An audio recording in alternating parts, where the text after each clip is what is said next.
Hello दोस्तों, तो कैसे हैं आप लोग। उम्मीद करते हैं कि आप लोग अच्छे होंगे। और सबसे पहले मैं आपको 26 जनवरी का हार्दिक शुभकामनाएं देता हूं। और उसी के साथ जो है आप लोग का एग्जाम का तैयारी करना है। तो अभी जो 10th बोर्ड का एग्जाम होने वाली है 14 फरवरी से, तो उसके लिए जो है आपको हम मैथ का जो है तैयारी करवाएंगे, ठीक ना। तो इससे चलिए देखते हैं किस टाइप का क्वेश्चन आपके बोर्ड एग्जाम में पूछा जाता है। देखिए, सबसे पहला क्वेश्चन आपके जो है स्क्रीन पे शो करता होगा। तो क्या क्वेश्चन क्या है? क्वेश्चन है आपका कि वास्तविक संख्या से जो है किस टाइप का क्वेश्चन रहता है वो देखिए आप। देखिए, वास्तविक संख्या इसमें बोला जाता है, यहाँ से 2 नंबर ये क्वेश्चन जो पूछा जाता है, इसमें क्या रहता है कि यूक्लिड विभाजन एल्गोरिथम का प्रयोग करके आपको जो एचसीएफ निकालना है। एचसीएफ जानते हैं ना, महत्तम समापवर्तक, और एलसीएम को बोलते हैं लघुत्तम समापवर्तक। तो वो निकालना है। तो कैसे निकालेंगे, तो चलिए देखते हैं। जो फर्स्ट क्वेश्चन आपके स्क्रीन पे शो करेगा, देखिए क्या है। यहाँ पे है 135 और एक है 225। देखिए, सबसे पहले काम इसमें क्या करना है, तो आपको जो है ना सबसे पहले सबसे बड़ा नंबर को जो है पहले लिखना है, ठीक है। इसमें क्या करेंगे, सबसे बड़ा नंबर को पहले लिख दिए। सबसे बड़ा नंबर क्या है? 225, ठीक है। इसको क्या करना है कि सबसे छोटा नंबर से इसको डिवाइड के तरह ही करना है। तो आप देखिए, सबसे छोटा नंबर क्या है? 135। तो 135 में कितना से मल्टीप्लाई करेंगे, जो या तो इसको पूरा पूरी काट देगा, नहीं तो उससे कम आएगा और रिमाइंडर बचेगा। इसमें रिमाइंडर लिखना है। तो इसको देखिए, 135 में हम क्या करेंगे, अगर यहाँ पे हम जो है 2 से गुना करते हैं तो 270 हो जाएगा, जो कि इससे ज्यादा हो जाएगा। 270 नहीं लगेगा। तो इसमें क्या करेंगे, 1 से गुना करेंगे और प्लस कितना करेंगे, रिमाइंडर कितना आएगा। अगर 135 से इसको डिवाइड दीजिएगा तो एक बार में लगेगा। और उसके बाद जो 135 का 135, तो इसमें से घट के कितना आएगा आपका, आ जाएगा 5 में से 5 गया 0। ये बन गया कितना, ये 2। तो 2 में से 3 नहीं जाएगा, तो इधर से 1 लेंगे तो 12। 12 में से 3 गया 9। मतलब रिमाइंडर कितना आ गया, 90। अब यहाँ पे क्या करना है, अब ये छोटी वाला जो नंबर हम लोग लिखे हैं इसको यहाँ पे लिखना है 135। और जो रिमाइंडर निकाले है ना, तो उसको जो है उसी से डिवाइड लगाना है इसमें। अब 90 को यहाँ रखना है, रिमाइंडर जो आया 90 को, और 90 में कितना से मल्टीप्लाई करे कि या तो इसको काट दे या इससे कम लाना है, ठीक ना। तो उम्मीद है आप लोग समझ रहे होंगे। देखिए क्या करेंगे, यहाँ पे जो है 190 से जो करेंगे तो 90 दूना 200 लगाएंगे तो 90 दूना 180 हो जाएगा। फिर भी इससे ज्यादा हो जाएगा तो 2 नहीं लगेगा, एक बार में लगेगा। फिर 90 का 90 अब प्लस रिमाइंडर कितना बच जाएगा, तो 10 और 35 45, कितना आ गया रिमाइंडर, 45 आ गया। अब फिर क्या काम करना है, जब तक यहाँ रिमाइंडर 0 नहीं आएगा तब तक हमको ये करते रहना है, ठीक ना। तो देखिए यहाँ पे क्या है, आ जाएगा अब 90 और फिर 90 में यहाँ रिमाइंडर कितना आया, 45। अब 45 से कितना से इसको मल्टीप्लाई करे कि या तो 90 आ जाएगा या उससे कम, डिवाइड की तरह ही करना है। लेकिन यहाँ पे जो है जब तक 0 नहीं आएगा रिमाइंडर तब तक नहीं छोड़ना है। तो देखिए 45 दूना 90, मतलब 2 से गुना करते हैं तो कितना आ जाएगा, 90। और रिमाइंडर कितना आ जाएगा, 0। 0 आ गया ना रिमाइंडर। तो यहाँ पे एचसीएफ जो हम लिखेंगे, एचसीएफ क्या लिखेंगे, एचसीएफ बराबर कितना हो जाएगा, जो आपका लास्ट में बचा हुआ ये नंबर जिससे हम जिस टेबल से हम लगाए हैं वही आपका आंसर हो जाएगा। यानी कि 45 आपका जो है इसका एचसीएफ हो गया। समझ रहे हैं ना। इसी टाइप से जो है आपके स्क्रीन पे 1-2 क्वेश्चन दिख रहा होगा, उसको आप जो है बनाने का कोशिश कीजिएगा। सेम ऐसे ही प्रोसेस करना है, ठीक, सेम इसी के जैसे आप बनाइएगा, बन जाएगा टोटल, ठीक है। तो चलिए इससे आगे टाइप का क्वेश्चन देखते हैं और किस टाइप का रहता है। क्वेश्चन आपका है कि निम्नलिखित संख्या को अभाज्य गुणनखंड के रूप में व्यक्त कीजिए। ये भी पूछा जाता है, 2 नंबर का है, ठीक ना। तो इसको कैसे बनाएंगे, जैसे क्वेश्चन नंबर फर्स्ट आपको दिख रहा होगा 140 है। इसको कौन से मेथड से बनाना है, संख्या को अभाज्य गुणनखंड के रूप में व्यक्त करना है। ज्यादा कुछ नहीं करना है, व्यक्त करना है। तो 140 लिखा, इसको जो है अभाज्य गुणनखंड ऐसे तोड़ते हैं ना, 2 से लगाएंगे तो हो जाएगा 70, फिर 2 से लगाएंगे तो 35, फिर ये 2 से तो लगेगा नहीं, 3 से नहीं लगेगा, आप लगेगा कितना से, 5 से 7 आ जाएगा। तो इसको कैसे लिखेंगे, 2 गुना 2 गुना 5 गुना 7। यही क्या हो गया, अभाज्य गुणनखंड के रूप में हम इसको क्या किए, व्यक्त कर दिए। यही आपका जो है आंसर हो जाएगा। इसको एक रूप में और लिख सकते हैं, 2 है 2 बार, तो इसको 2 का स्क्वायर लिखिए और 5 गुना 7। इस पे भी आपको जो 1-2 क्वेश्चन दिख रहा होगा, उसको आप जो है ट्राई कीजिएगा बनाने का, सेम ऐसे ही प्रोसेस से, ठीक है, बन जाएगा। इस टाइप से क्वेश्चन आपके एग्जाम में देखने को मिलेगा ही मिलेगा, ठीक। उसके बाद चलिए देखिए तीसरा क्वेश्चन क्या है। तीसरा क्वेश्चन आपके स्क्रीन पे शो करेगा। देखिए तीसरा क्वेश्चन क्या है, यहाँ से जो 100% आप लिख लीजिए, आएगा ही आएगा। तीसरा क्वेश्चन जो आपको हम बता रहे हैं, इसमें जो है नंबर चेंज हो सकता है लेकिन आएगा ही आएगा। जैसे क्वेश्चन आपको स्क्रीन पे दिख रहा होगा कि सिद्ध कीजिए कि 1/2 अपरिमेय संख्या है। सेम वही प्रोसेस लगाना है सब में, लेकिन कभी कभी हो जाके सिद्ध कीजिए √5 एक अपरिमेय संख्या है, सिद्ध कीजिए कि √3 एक अपरिमेय संख्या है, सिद्ध कीजिए कि √7 एक अपरिमेय संख्या है, ठीक है। लेकिन हम एक बनाते हैं, आप जो है सबको ऐसे ही बनाना है, ठीक है। तो चलिए मेन ज्यादा जो पूछा गया है √3 एक अपरिमेय संख्या है, इस क्वेश्चन को चेंज करके हम वो नंबर चेंज कर देते हैं, ठीक है। क्या सिद्ध कर रहे हैं हम? √3 एक अपरिमेय संख्या, उसको प्रूफ कर रहे हैं। तो क्या करेंगे, देखिए परिमेय संख्या अपरिमेय संख्या सिद्ध करना है, ठीक ना। तो पहले मान लेंगे, क्या लिखेंगे, माना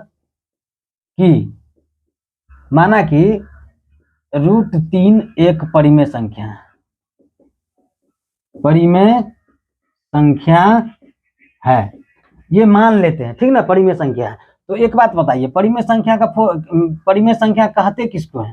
तो परिमेय संख्या बराबर क्या हो जाएगा, यहाँ पे लिखिए परिमेय संख्या बराबर हो क्या जाएगा, पता है ना। जिस संख्या को हम p/q के रूप में लिख सकते हैं वो परिमेय संख्या होता है, जहां पर q जो है 0 के बराबर नहीं होना चाहिए, ठीक है। तो इसका फॉर्मूला क्या होता है, p/q, जहां के ऐसे लिख देंगे q is not equal to 0, ठीक, ये होता है। अब देखिए परिमेय संख्या माने किसको है, p/q का। परिमेय संख्या यहाँ पे किसको माने, √3 को। तो √3 बराबर क्या हो जाएगा, p/q। अब क्या करें, रूट को हटाने के लिए हम लोग क्या करते हैं, दोनों तरफ स्क्वायर लगाते हैं, मतलब लिखेंगे दोनों तरफ वर्ग करने पर, क्या लिखेंगे, दोनों तरफ वर्ग करने पर, मतलब स्क्वायर कर रहे हैं, ठीक ना, करने पर। तो क्या हो जाएगा, √3 का स्क्वायर तो 3 हो जाएगा, और इधर हो जाएगा p²/q² होगा ना। अब यहाँ पे देखिए, यहाँ पे 1 p, यहाँ तो रूट हट गया ना। अब q² p² को क्या कर रहा है, डिवाइड कर रहा है, विभाजित कर रहा है। तो यहाँ पे 1 भी तो इसको डिवाइड कर रहा है, विभाजित कर रहा है। तो अतः क्या लिखेंगे, अतः यह एक परिमेय संख्या है, परिमेय संख्या है, लेकिन विरोधाभास, क्या लिखेंगे, विरोधाभास से स्पष्ट रूप से पता चलता है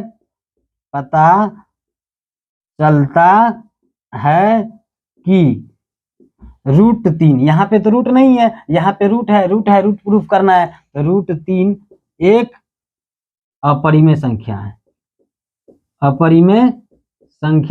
है, अतः लिख देंगे, अतः √3 एक अपरिमेय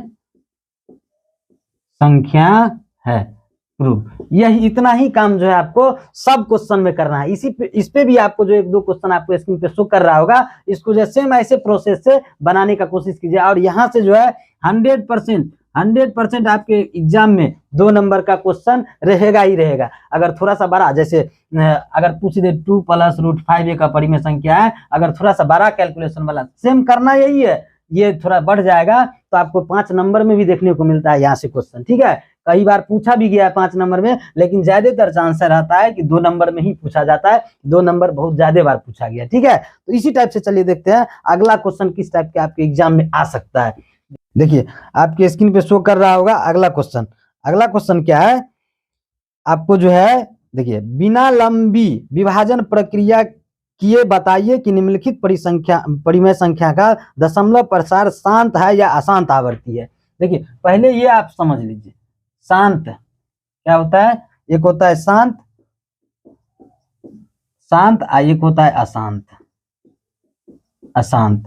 देखिए शांत में क्या होना चाहिए, इसका फॉर्मूला क्या होता है, 1/2m मल्टीप्लाई 5 का पावर n। अगर इस रूप में आपका कोई भी नंबर का ये कॉन्फ़िगरेशन आता है तो वो जो है शांत आवर्ती होगा, ठीक है। अगर इस रूप में नहीं आता है, मान के चलिए 2 का पावर 3 आ गया, आप इधर 7 का पावर 2 आ गया, तो ये अशांत हो जाएगा, ये शांत नहीं होगा। तो यहाँ पे एग्जांपल देखिए, जैसे 2 का पावर 3 आ गया, 5 का पावर 2 आया, तो ये शांत होगा, लेकिन ये अशांत होगा। ये जो है दोनों अलग अलग होगी, अलग अलग नहीं होना चाहिए।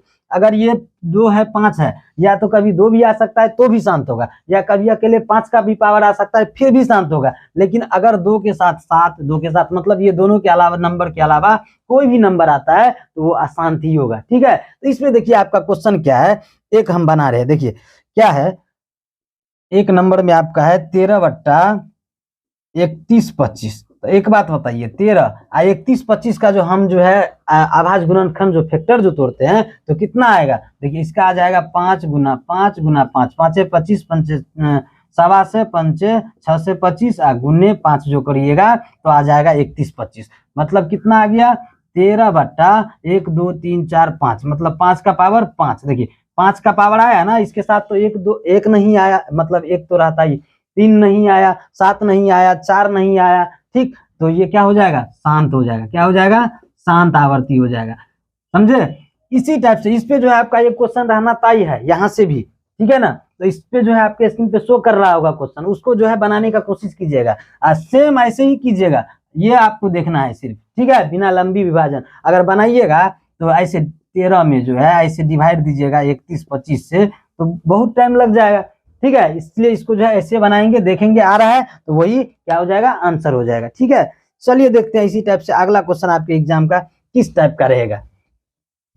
देखिए अगला क्वेश्चन आपके स्क्रीन पे शो कर रहा होगा कि क्या है, अगला क्वेश्चन जो है आपको क्या आएगा वो देखिए क्या है। इसकी आपका लिखा हुआ है कि निम्नलिखित द्विघात बहुपद के शून्य ज्ञात कीजिए और शून्यकों तथा गुणांकों के बीच संबंध की सत्यता की जांच कीजिए। ठीक है, तो देखिए क्या है क्वेश्चन है आपका, फर्स्ट नंबर आपको दिख रहा होगा x² - 2x - 8। इसको जो है गुणनखंड विधि से हम लोग जो है ना गुणनखंड पहले तोड़ते हैं, उसके बाद शून्यकों का जो है जांच करेंगे। यहाँ से जो है ना आपको गुणनखंड पूछा जाता है, शून्यकों की जांच अलग दूर की बात है, समझे। यहाँ से शून्यकों की जांच ज्यादातर नहीं पूछा जाता, लेकिन गुणनखंड आपको सीखना है क्योंकि गुणनखंड आपके एग्जाम में आएगा ही आएगा। ठीक है, तो गुणनखंड कैसे बनाते हैं, देखिए पहले x² के कॉफिशिएंट और यहाँ जो जिसमें x नहीं है उससे उसको मल्टीप्लाई कीजिए। तो यहाँ पे 1 है, कुछ नहीं है, तो यहाँ 8 है, तो 8 का जो है फैक्टर तोड़िए, फैक्टर वही आभाज्य गुणनखंड के द्वारा व्यक्त करना है। तो क्या करेंगे, 2 से लगाएंगे तो 4 हो जाएगा, फिर 2 से लगाएंगे 2 हो जाएगा, 2। अब यहाँ पे 2 है, तो ये 2 जो है इसका फैक्टर जो तोड़े हैं तो इसको मल्टीप्लाई करके जो है यहाँ 8 भी आना चाहिए। ठीक ना, यहाँ पे 1 से जो मल्टीप्लाई किया 8 को, तो 1 8 जा 8 हुआ ना, तो यहाँ पे 8 भी आना चाहिए। और जोड़ घटाव करके, चाहे जोड़ कीजिए चाहे घटाव कीजिए, जोड़ घटाव करके यहाँ पे 2 भी लाना है, लेकिन माइनस में है, ये माइनस में लाना है। ठीक ना, चाहे जोड़िए चाहे घटाइए, लेकिन लाना किसमें है, -2 भी आना चाहिए और -8 भी आना चाहिए। ठीक है, ये आपको ध्यान रखना है।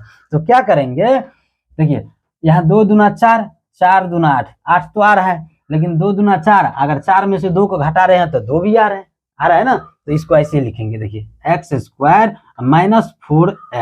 + 2x। क्यों किए -4x + 2x, तो देखिए 4 में से 2 को घटाएंगे, -4 में से 2 को घटाएंगे तो -2 भी आ रहा है, और -4 को +2 से मल्टीप्लाई करेंगे तो -8 भी आ रहा है, तो मतलब हमारा ये सही है। अब माइनस में 8 है तो 8 लिखिए। अब यहाँ से देखिए कॉमन ले लीजिए, कॉमन क्या आ जाएगा, x कॉमन आ जाएगा तो x, माइनस x तो कॉमन ले लिया तो 4 बच गया, अब +2। यहाँ पे देखिए x 2 कॉमन लिया है ना, तो x तो बच गया, माइनस 2 4 जा 8 4। और एक बात यहाँ पे आंसर जब लिखिएगा तो यहाँ पे ये ध्यान रखिएगा कि ये और ये दोनों सेम आना चाहिए। अगर दोनों सेम नहीं आया तब भी आपका गुणनखंड गलत है। ठीक ना, तो दोनों सेम आ गया तो ठीक है। तो x - 4, इधर क्या आ गया, एक इसमें से दोनों में से एक आंसर होता है एक, ये दोनों में से एक कोई एक ले लेंगे, और उसके बाद x बचा हुआ है, x किसमें है, x जो है बचा हुआ है तो x लिखिए, आप +2 है, ये +2, ठीक, ये x एक +2, तो ये क्या हो गया, हमारा गुणनखंड का आंसर हो गया। यहाँ पे क्या बोला गया है कि शून्य लिखना है, ठीक ना, तो शून्य कैसे लिखेंगे, तो इसको जो है 0 के बराबर कीजिए, आप 0 के बराबर कीजिएगा तो x - 4 बराबर 0, और फिर x + 2 बराबर 0। तो x बराबर कितना हो जाएगा, ये माइनस में इधर जाएगा तो प्लस में हो जाएगा, ये x बराबर क्या हो जाएगा, ये प्लस में इधर जाएगा तो माइनस में। तो हमारा a मतलब अल्फा समझिए, अल्फा बराबर 4 आ गया, बीटा बराबर क्या आ गया -2, यही हमारा क्या हो गया, शून्य हो गया। तो उम्मीद करते हैं कि आप लोग समझ रहे होंगे।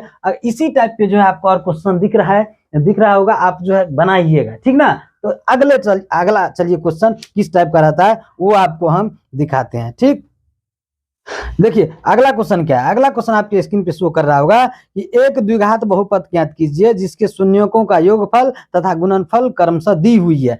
देखिए यहाँ पे जो आपको स्क्रीन पे क्वेश्चन दिख रहा होगा, पहला क्वेश्चन है, देखिए शून्यकों का योगफल और गुणनफल दिया हुआ है। शून्यकों का योगफल को हम लिखते हैं अल्फा प्लस बीटा, ठीक। अल्फा प्लस बीटा आपको दिया हुआ है कितना, 1/4।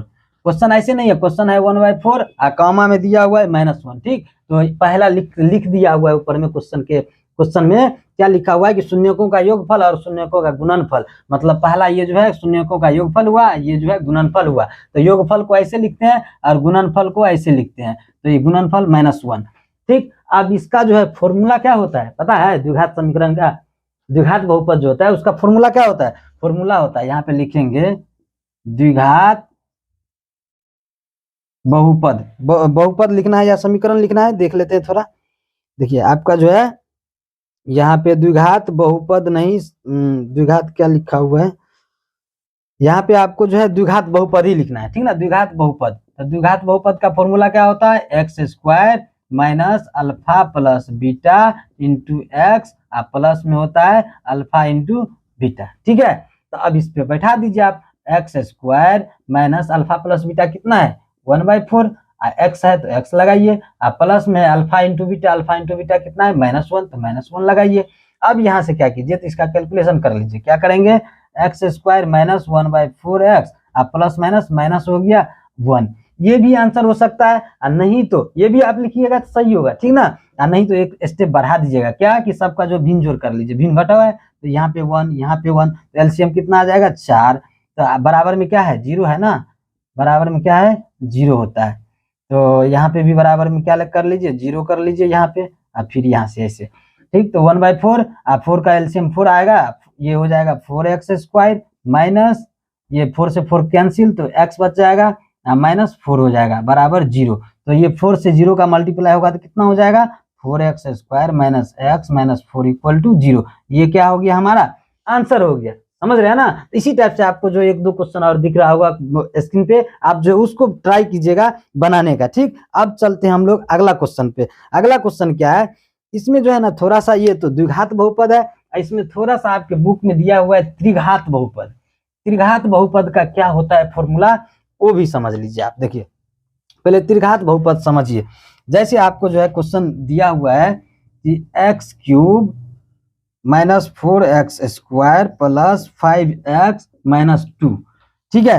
इसमें जो है त्रिघात बहुपद दिया हुआ है, और इसमें भी बोला गया है कि आप जो है शून्यकों का योगफल और गुणनफल सब लिखिए, ठीक ना। तो कैसे लिखेंगे, देखिए इसमें जो है अभी द्विघात बहुपद में क्या होता था अल्फा बीटा, और त्रिघात आ गया तो त्रिघात में क्या क्या होगा, अल्फा होगा, उसके बाद बीटा होगा, और एक क्या होगा गामा होगा, ये ध्यान रखिएगा।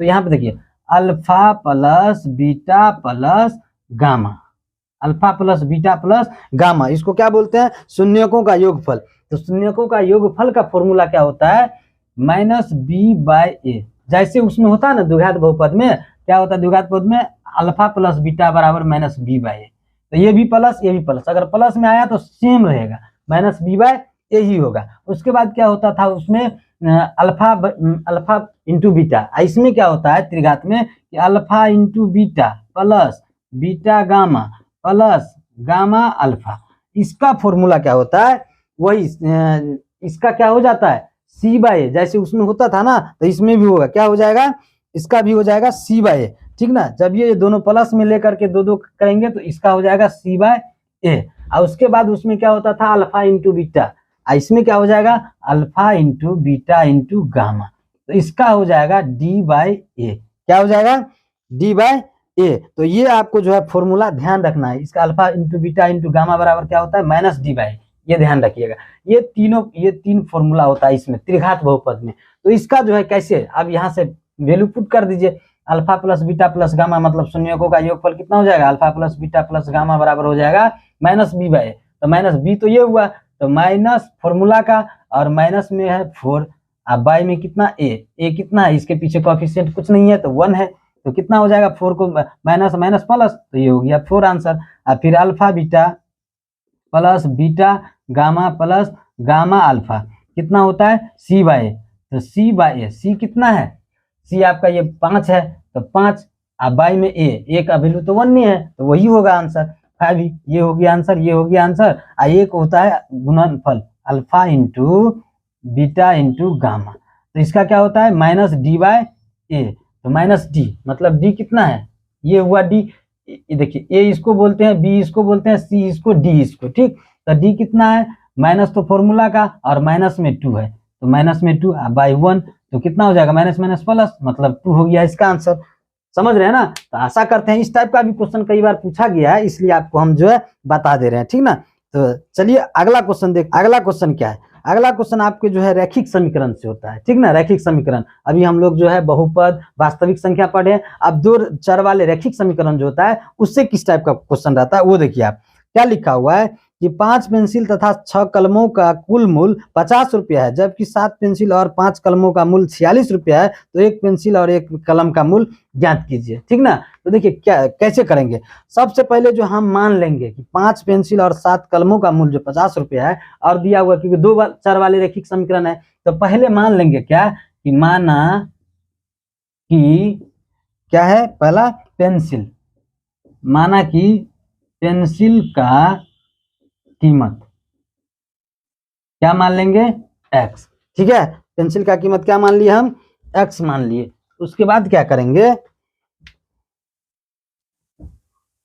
उसके बाद जो है पेंसिल हो गया, एक और है कलम का कीमत, कलम का कीमत क्या मान लेंगे y। अब देखिए क्या करेंगे, अब यहां से जो है क्वेश्चन क्या बोल रहा है, ये तो मान लिए, अब प्रश्न से क्या लिखेंगे, प्रश्न से, प्रश्न में क्या बोल रहा है क्वेश्चन में, जिस 5 पेंसिल तो 5x प्लस 7 पेंसिल तो 7x और दोनों का मूल्य कितना है 50 रुपया, ठीक। उसके बाद है 7 पेंसिल 5 कलम, मतलब 7x प्लस 5x बराबर कितना, कितना दिया हुआ है क्वेश्चन। देखिए क्वेश्चन में कितना दिया हुआ है, आपका दिया हुआ है 46 रुपया, ठीक। इसको इक्वेशन फर्स्ट और इसको इक्वेशन सेकेंड।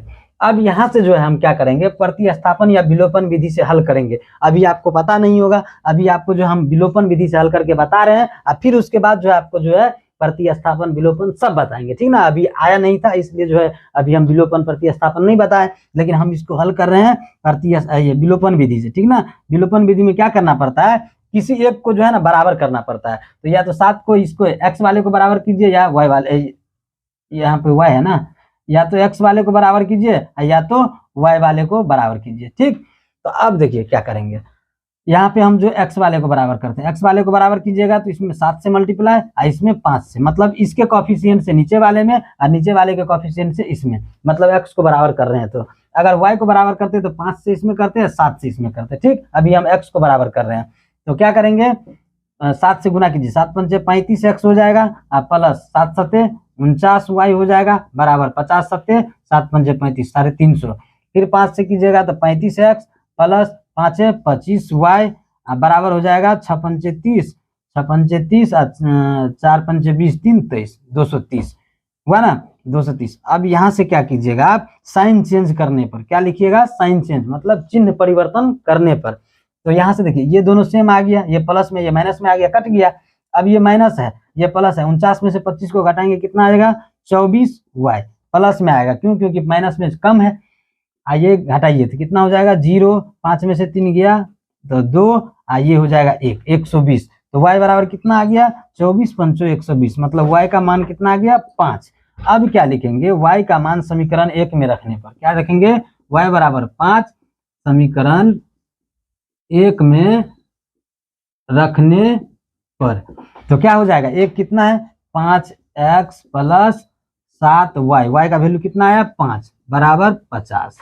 अब यहाँ से देखिए 5x प्लस 7 पंचे 35 बराबर 50, तो 5x बराबर कितना हो जाएगा 50, आइए प्लस में इधर आएगा तो माइनस में, तो 5x बराबर कितना हो गया 15, तो x बराबर कितना आ जाएगा 15/5, मतलब कट के 5 दिया 15, x बराबर कितना आ गया 3। और x किसको माने हम, पेंसिल की कीमत को x माने हैं, और कलम की कीमत को कितना माने हैं y। तो y आ गया कलम का दाम और उसके बाद x आ गया पेंसिल का दाम, यही हमारा क्या हो गया, x और y आंसर हो गया। उम्मीद है कि आप लोग जो है इस क्वेश्चन आपको बोर्ड पे दिख रहा होगा, इस टाइप से आप जो है इसको बना लीजिएगा। फिर मिलते हैं इससे अगले वीडियो में नेक्स्ट मतलब जो आपके एग्जाम में पूछा जाएगा उस टाइप के क्वेश्चन के साथ। तब तक के लिए bye bye, tata, see you tomorrow.